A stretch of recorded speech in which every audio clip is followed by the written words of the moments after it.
Welcome back, everyone. I have a very special guest today. This is Kristen Durham. We have actually met through Dr. Barry's Patreon page. We've been there for a little bit and just connected yesterday, actually, Right. in one of the meetings. And I really wanted to bring Kristen on and have you hear her story. She's got an amazing weight loss journey that she has been on. And I want to bring to light yet one more person who does it and has found your sweet spot in the way that works best for you. So, Kristen, why don't you go ahead and tell us where you are, where you're coming from, how your story goes, and we will go from there. Okay, perfect. Hi, I'm so glad to be here and share my story. It is something that I have been wanting to do, so I could hopefully I can find somebody out there that might be able to relate to where I came from.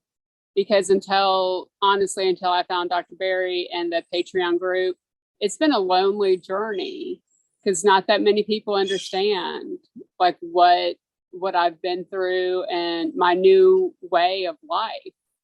So basically, I have been morbidly obese all my life. First grade, I weighed 99 pounds. And I remember that because having to weigh in, do a like remember me type book, and the mother who weighed me, she was wearing this outfit I still remember clearly to this day. She was like moving the scale and moving the scale. It was going up, up, up. And she goes, "Oh my gosh, 99 pounds, you weigh more than I do." And it stuck with me. So I knew first grade, Miss Mercer's class weighed 99 pounds. All my life, I have battled it and would go to bed at night. Before we would go to bed, we were allowed to have an ice cream sundae or cereal, just whatever. And so jumping back to 1,007 days ago, I had some friends that said, "Hey, we're going to start this new thing called Whole30, where you eliminate all these inflammatory foods. Then after 30 days, you gradually reintroduce the foods." And I'm like, you know what? My body's already dying. I was literally dying on the inside. My legs were numb, my feet were numb, and I felt awful. I weighed 290 pounds. And getting out of bed in the morning, I would have to stand beside the bed and wait a second or two or up to a minute before I could even take a step. And finally, I could take a step, and then going down, we have 3 levels to our house. And then going downstairs, I couldn't go step, step, step. I'd have to put step, step onto one step and then go step, step, like take one step at a time with both feet. So started Whole30 with this group of women. And by the end of that week, I eliminated the dairy, the grains, the soy, legumes, and nuts, all that fun stuff. And I knew I wasn't allowed to weigh, just see how you feel. And then after 30 days, we'll eliminate or gradually reintroduce something. At the end of a week, I knew I was never going to go back to the way that I used to eat because I could get out of bed and immediately walk without any pain. I could walk up and down the stairs like a normal person. Had no idea if I lost any weight, but I felt like my body was coming back to life again. And I vowed at that moment, never going back to the way that I was. And I actually made myself a little logo to remind me to never go back. And so I stayed on Whole30 and I never reintroduced anything. To this day, I have not had sugar or any form of sugar since then. I never reintroduced, and I've gotten a lot of backlash from that, even during the Whole30 time. So I did that for about a year or so, and then gradually went into like carnivore and started intermittent fasting first, just to because I was progressively losing weight and still felt like $1,000,000. I was like, well, if I have to stay at 170, I'll stay at 170, but the weight kept coming off and then kept losing and losing. And then I started carnivore a little over a year ago. And that is when everything really changed for me. Like eliminate, I was like, well, I'll see what it's like to eliminate these vegetables. Like I love my Brussels, love roasted Brussels and all that good stuff. But it was, my body turned on like fire. It was so amazing, the change that I could feel. I felt this tremendous change, and every now and again I'll put some veg in there, but not that often. But when I do, I don't feel that great. Like it bothers my stomach and it's just not the best for me.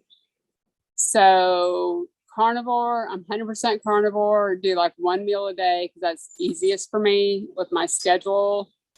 And I don't, a lot of people do deli meats and stuff, but I don't do that because I still watch the sugar and dextrose and the ingredients and stuff like that. So I like to just buy the meat from the meat department and cook it in the air fryer on the stove or whatever. So lost a total of 177 pounds, and I've maintained it. And people ask me a lot about the excess skin. And that last year when I started the fasting with carnivore, everything shrunk up tremendously. Like it disappeared, unreal. So that's me. That's right now, 177 pounds lighter, never going back. And I encourage people, if you have not heard about it, reach out to somebody, ask Amy, like her story and how it has changed her. But it's the best. I love being one of those people who can look anyone in the face and say, no, I will never go back, with such confidence. And you were one of those people. There's no hesitation. Exactly. It's so life altering for so many of us. And until you experience it and find your own personal why, it makes it harder to stick to. And so you found healing within a week. Now that is incredible. Most people, it's, a month, 2 months, 3 months. So for you, it was so quick and so instantaneous. That is so encouraging. So for anyone that's hesitant to even do something like make a shift to Whole30, I encourage you, try it, because a week could literally change your life. And Kristen is proof of that here. So you said that you just eat one meal a day. What do you usually eat? Is it a steak? Do you stick with beef? What animals do you like to incorporate? Okay. I love food. Love food. I could talk food to you, even if it's food that's not in my plan at all. I could talk to you about it all day. I could talk desserts to you, but I like to crunch. I love like chips and salsa, like hand to mouth. I love. So one of my favorites is chicken wings. Mm-hmm. And I know chicken is not a favorite for people, but I love to do chicken wings in the air fryer.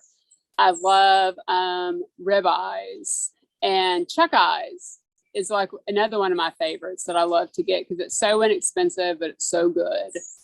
Hamburger meat is good. Seafood, I like to do a lot of shrimp. Shrimp is good. Like yesterday, I had some chicken wings and pork belly. Oh my gosh, love pork belly. I love the fat. Love to get the fat. And first time in my life ever that you're allowed to eat fat and you feel even better the next day. Like you don't get hungry. You're so satisfied. You're so satisfied and just that gristly in your mouth. Like I'll pretty much eat all forms, and I love like Nisha's chicken liver pate recipe with some pork skins. Oh, I love that. That's my chips and salsa. I love it. Yeah. Salsa. No, there's a lot of people that like you said, don't do chicken. The omega-6 to omega-3 ratio is higher. Right. But some people can handle it just fine. Mm-hmm. And I love chicken wings is honestly one of my absolute favorite foods. And just doing them, like you said, in the air fryer. You can throw some butter on top of them. If you are doing dairy, if you're not, I mean, really, they crisp up beautifully on their own. They So do. Oh my gosh. do you do any spices at all? I do mostly Redmond salt. That, okay, I got to say something about that. When Dr. Berry first like found him and he was talking about Redmond salt, I was like, okay, well, I'm gonna try it, see what there is to this. I was like, how could one lose weight just by changing their salt? Like, I mean, I lost like 5 pounds in a week just from changing my salt and adding more salt. And I know they do not claim that at all. But what I was using, regular kosher salt, was evidently not good for my body. And to have a pure salt like Redmond's, I felt totally different. So now I bought like the big gallon container that Redmond's has. I have that, and I have containers in my car and my purse. So whenever I rarely go out to eat. So if I go out to eat, I can have that. But love Redmond's, and I have found a couple of seasonings that just have like garlic in it with like no sugar, because still sugar is non-negotiable in anything. It has like, it's like a garlic and herb that I use for my chicken wings. And for the beef, sometimes I'll put a little paprika, but for the most part, it's salt. And I make ghee. I don't use straight butter. And I'll sometimes put that on it. But steak, or even with my hamburger patties, put some ghee on there. Oh my goodness. So how do you make your ghee for people who want to avoid butter? Okay, I was so overwhelmed at first. I was like, oh my gosh, I'm never going to be able to do this. Like, spend $10 for a jar at the store. How can I recreate it? I put it in my pot. I usually do like 4 sticks at a time and just like slowly warm it up. And the solids go to the top and to the bottom. And I let it cool down just a touch. And then the solids that are on the top, I'll like scoop off and throw those away.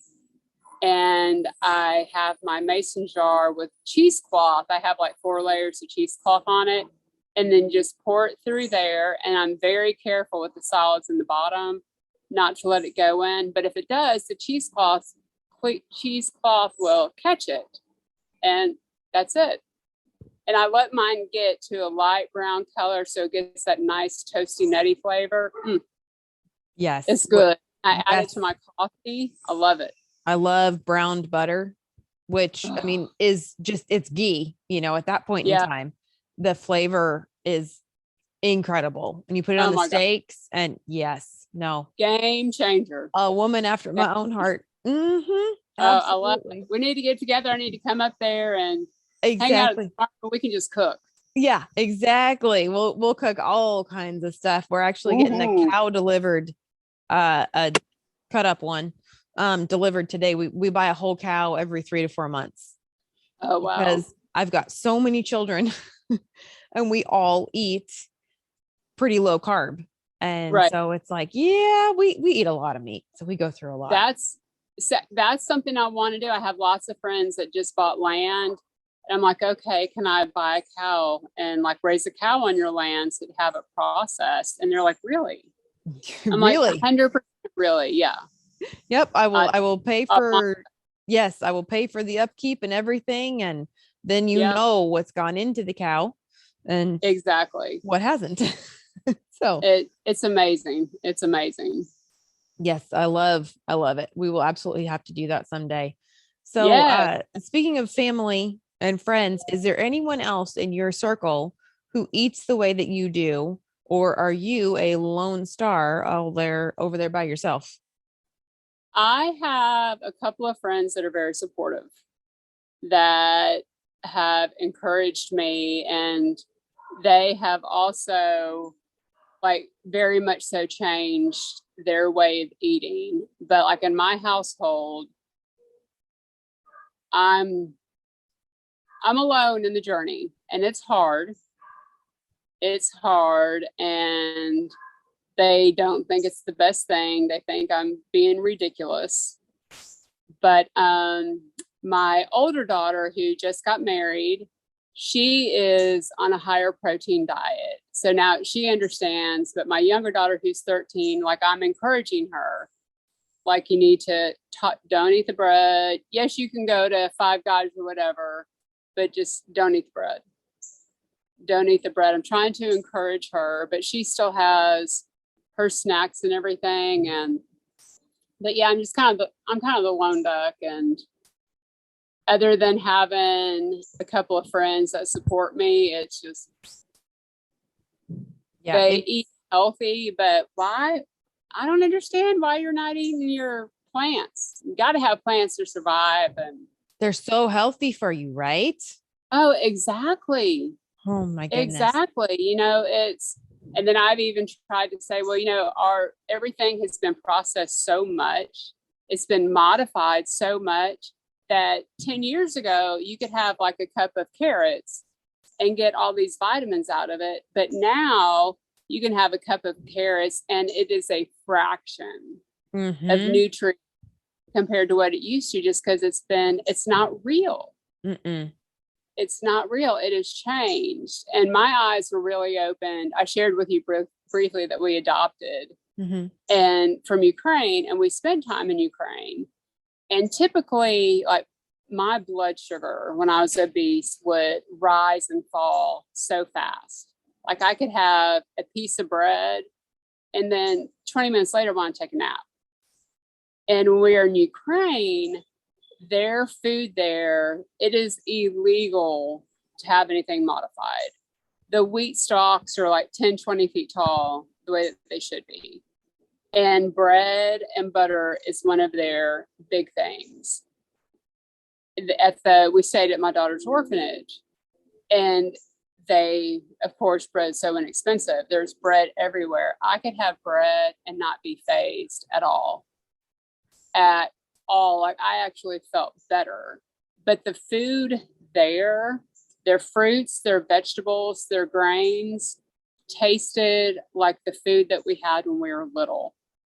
Because I don't know if you've experienced that, but don't you miss the way a tomato used to taste? And I've never been able to find a tomato that tastes the same. Right. Yes. It's not in the grocery store. And the ones I can grow here are closer. Right. But they're still not quite there. Right. I agree. They have this one salad in Ukraine called lentil salad. It's basically the chopped up tomatoes and cucumbers with a little bit of onion and sunflower oil. That, oh my gosh, it would knock your socks off. It was so good. But trying to recreate it here, like when we got back years and years ago, it was good, but not as good as in Ukraine. So yes, our food has been changed, modified so much. It's such a shame, because I think that has also contributed to the standard American diet and how unhealthy everything is. Yeah. My kids have asked me numerous times. All of them have come to me at a different time and said, hang on, I have a question. So if God made plants and berries and fruit and vegetables, why don't you eat them? Because if God made them, they must be good, right? And I say, well, here's the deal. What God made is not what we have. Right. Because we've altered it. We've made it bigger and brighter and juicier and sweeter. We've crossbred it to make it more resistant to diseases. We have sprayed it with pesticides and herbicides. And, strawberries used to be the size of your pinky nail. And now they're the size of your palm. Right. In the dead of winter in Alaska. That's not normal. And so once I put it into that perspective, it's like, that's not the original fruit, whether you believe in creation or evolution. That's not the original stuff on the planet. We've been messing with it. And every time we do that, bad things happen, like trans fats. We looked at saturated fat and we looked at butter that was solid at room temperature. And we looked at all of these oils that we had and we went, how can we make this look like that? Let's mess with it with chemicals and chemistry. And so they did that. And everyone said, oh, eat Crisco. It's the new, it's better than butter for so many reasons. And now we've discovered trans fats are horrible for us. They are toxic. They're illegal in many countries. Here, we're not supposed to put them in our food, but in many baked goods, like the little mini muffins, hot chocolate, Cheetos, it's still in there. Right. And they say 0 trans fat on the label, but the thing is, it's all dose based. So if it's less than half of a gram, they round down. Yes. Yeah. It's like, but it's still there. So I don't like it when we try to manipulate things in nature. It's like, no. It was done right the first time. Leave it alone. Let's keep it. Yep. I agree. So I let my kids eat berries and stuff that are on the property. Wild berries, they're teeny tiny. They're more bitter and sour, but they also can have a whole lot more of those without the negative side effects of the stuff that they're going to get in the store. Cause I haven't sprayed anything on these berries here. Right. So other countries have laws against all of the stuff that we're doing over here. And over here, they just keep playing, alphabet soup with all of these chemicals and right. Crossbreeding. And it's so infuriating. It is. It's sad. It's sad. Yeah. So since you are alone in your journey, in your house, at least, how important was it for you to find a support group to become a part of?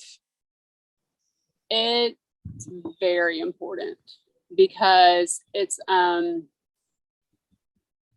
you need to, my couple of friends that support me, all I do is like that. It's a common thing that we talk about is nutrition. But like when I'm here working and all that stuff, I get my energy and my drive off of listening to other people and their stories. I'm like, oh my gosh, I know how you're feeling. I know the same thing. And to hear how other people's lives have changed. And it's just, it's almost like my air supply. It's almost my air supply. Like I'm listening to podcasts all the time. When I was able to walk before surgery, I would listen to my podcast and constantly looking for new knowledge and like, why does my body lose weight if I eat this? Why do I gain weight if I eat that? And just trying to figure it all out and know what makes the human body thrive off of this diet. How, like, we were given amazing gifts of these animals and being outside and being able to have people that have the common knowledge. It helps me like 95%. That's 95% of my drive is to be surrounded with a community. Yeah, that is I agree. It's very, very important to find people that are like-minded and surround yourself with them. And in this day and age, we have the technology to be able to do that, to reach across the world. Right. Yeah. And be able to find people who think and feel the same way that you do. Mm-hmm. I'm just like you. I love hearing people's stories and I love getting people's stories out there because there's somebody who's struggling and going through the same thing or something very similar that you did. And they need hope. I want them to be able to hear all aspects, whether it's high protein, low fat, or high fat, low protein. There's such a spectrum that people will fit into. So I want to bring to light all of these different aspects. Right. And so that you can hear someone's story and go, that's what I'm going through. Maybe I should try what they're doing. Right. Until they find what sticks. So for you, is it higher fat or higher protein, or where do you seem to be the happiest? Oh gosh. I do better with higher fat. like whenever I have like chicken wings or whatever, I try to incorporate some pork belly just so I can get a little bit more fat, and I'll stay satisfied and stomach never growls or anything. I like fat. I I'm remember like back in the day doing this crazy diet, and I did lose weight, but I was so miserable. No more than 8 grams of fat a day. oh, Never will forget that for like 6 months, no more than 8 grams of fat a day. And now it's like unreal, like 90 grams of fat a day. Sometimes it's just unreal. I can't It's so even good. I can't imagine that your hormones were very happy with you at eight No, grams but of it fat. was the low fat diet. Like Hmm. you could have all the sugar you wanted. I remember watching a movie one night with a big bag of Starburst jelly beans and just eating. It was like a pound bag, eating that. Well, it's fine. I can have it because there's no fat. I'm still going to lose weight. And now, oh my gosh, if somebody would have like forwarded then from now back then, and I could see myself eating a big plate of pork belly, I'd be like, you are crazy.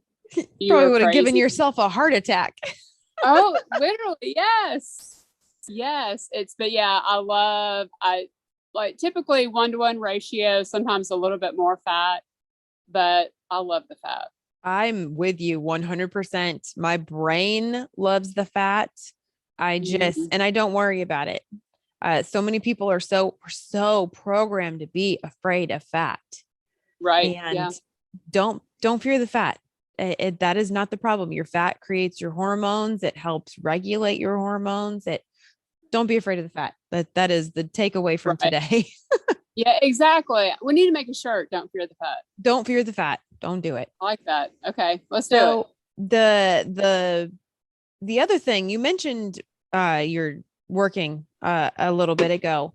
So what Mhm. do you do for a living? Because we were chatting about that earlier, Okay. and just to kind of give other people, the insight of how strong you got to be the only person in your house doing this, and then with your job too. Right. Well, I have a little business called Kristen's Cups. It started off just doing cocoa bombs like last year when like COVID hit and everything. But now I do like cookies. I have a bake shop and I supply to a couple of businesses and have like a few regular clients. And I typically push out like 300 or so cookies a week. And it's like, again, cheating or everything is like non negotiable. It's programmed in my brain. Like, it's no, you're not going to have it. I have zero desire for it. But my love is in the kitchen. I come from a family of chefs. My sister worked with some very famous people in California where she was a chef, and my brother helped open up a couple of famous restaurants down here in the South. And my mother was a baker, and my dad also bakes cookies. So it's just part of my blood, and I'm happy in it. Happy in the kitchen. And these people that are buying the cookies, love them, but they fortunately don't have to worry right now. They're the place in their life that they are healthy and the cookies really don't affect them. So that's the win-win for me. Mhm. And I get to be in the kitchen doing what I love to do. Yeah, It's I'm just the same great. way. I love cooking. I absolutely love it, which is why, we were almost 300 pounds, because I Mm-hmm. love cooking. I love baking. I love creating. And right now I'm actually cooking for deer hunters that are coming to the lodge down the road, hunting at the preserve. And it's, it's hard, but it's also non-negotiable because I'm cooking Right. standard American diet for them. And it's hard because I'm like, I'm feeding you all this junk, not helping you any. I'm glad that you Right. really, really love the food, but it's does not cross my mind. I do Mhm. not miss it. And if anything, I think it's actually just enforced it even more that I Right. really don't Right. want this stuff. Like sometimes I use vegetable oil and I can smell it because I heat it up and the Hmm. smell is so off-putting. Right. I'm like, Right. I need to wear a mask with bacon inside of it, or dip it Hmm. in bacon grease Yes. Yeah. first. Yeah. Well, on the subject of food, I'm going to ask you the question that I ask every one of my guests, which is a very random question, but there's so many strong opinions out there. I like to get everyone's. Do you drink coffee? And if you do, how do you take it? I absolutely drink coffee. I love it. Love it. Love it. I have a cup or two first thing in the mornings, typically black with just a little bit of ghee. Before Carnivore, I was using the Nut Pods creamers, but then because that was allowed on Whole30, but since then, no, I put a little bit of ghee and a little bit of Redmond salt and whip it up with what's the whipper thing? Yeah, With the the whipper. little frother, milk frother. Yes, yes, with a frother, and it was delicious. And Nisha posted about the putting the egg in the coffee, and I was like, huh, it looks so good, like the raw egg. I'm like, but it did. The product looked very good, the end product. So this morning I did that for the first time, and while the coffee was brewing, I was whipping that egg up, and I get farm fresh eggs from a friend, which I have to say, if y'all have access to farm fresh eggs, spend the money, treat yourself, do that. It is a game changer. Like I say, I need like 7 dozen eggs, Mm-hmm. and I'll just keep my house stocked with the fresh eggs because the taste is unreal. So anyway, I put a farm fresh egg in my coffee. I whipped it up, then I added the coffee to it, and oh my gosh, it was so good. Isn't it I felt amazing? like it is. I felt like I was drinking a fancy drink. Starbucks. Yes, yeah, Yeah. 100%, Yep. hundred Nope. percent. I'm So drinking the exact same thing because I did the yolk for a while. I did just the yolk and it was like, yeah, it's fine. Yeah, it's good. And then I uh-huh. saw Nisha do the whole egg and I Right. went, that is insane. You're going to have egg drop coffee because, it's going to have like the strings of whites in it and everything. And Uh-huh. then she explained how to do it. The video I released last on Tuesday, a couple of days ago, Hmm. was about that coffee because I love it so much. And because it's fall, I put a fall flavored sweetener in it, which Okay. I don't do all the time. But I was like, you know what? Darn it. I want some English toffee coffee. So I had Ooh, some. how was it? It's amazing. So Oh I my do the gosh. English toffee sweet drops, the stevia drops. Mm, Stevia doesn't bother me. It doesn't cause a whole bunch of out of control cravings. right. So I know my limits. I know that I can have that with no adverse side effects. And it's so good. They have a pumpkin spice one as well. But the last 2 or 3 times I've tried the pumpkin spice one, after about half a cup of coffee, I start sneezing uncontrollably. Oh no. And I'm like, the pumpkin spice is my ultimate favorite thing ever. So I Right. replaced it with the English toffee, and that is not making me sneeze. So I'm just going to stick with that one, I guess. Oh wow, that is so weird. I, Now that's one thing that I have, like any form of sweeteners I have not done. I have tried, what's that one ingredient that begins with an X? oh, xylitol. Yes, I found some gum that had that, and because I heard that was okay to do, and I had to stop because I would chew it and oh, it was so good, but then I would want another piece and then another piece. So I can't. I learned real quick. I just can't do that. And as much as I would love to be able to have stevia or something like that, I know that I can't because I know I'm a recovering foodaholic, Mm-hmm. and I can't because it'll be uncontrollable for me. I would just want more and more, so I just have to go without. Yeah, no, And I do know some people who are the same way. They can't have the sweet, but they can do the flavor. So they'll do like maple extract or vanilla extract, and that they can handle. Sometimes they can't. Sometimes even that is enough to trigger sweet cravings. So learning yourself and what you can and can't handle is part of this journey and is very important. And sometimes people are abstainers. You have to stay away from it, because if you don't, you won't be able to stop. And then there's other people who are moderators who can have a little bit and then walk away from it and be fine. So learning where you fall in that range is also very, very important for being on this journey. It is. It is. And just knowing your body and how you react to everything. And doing those experiments is fun. And once you're carnivore and you're pretty darn clean, then you can add one ingredient in and see what happens. And then if you do fine with that and you want to keep it in, excellent. Now, add one more ingredient. Don't ever add 5 things at the same time, because you're never going to know what triggered what. Exactly. So experimenting becomes really fun because you get immediate feedback. Generally, if you're not going to feel good, you're going to know right away. Right. Don't do that again. Exactly. Yeah. Yeah. Well, this was absolutely wonderful. Thank you so much for doing this. And I'm going to end the recording here in just a minute. Okay. And we will talk about how to do YouTube stuff. But I'm so happy that you came on to share your story and encourage other people. And we will be watching for when you start up your YouTube channel, and I will go and promote that as well.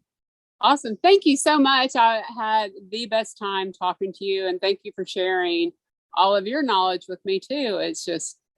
It helps me more than what I think you realize. So thank you very much. You are so welcome.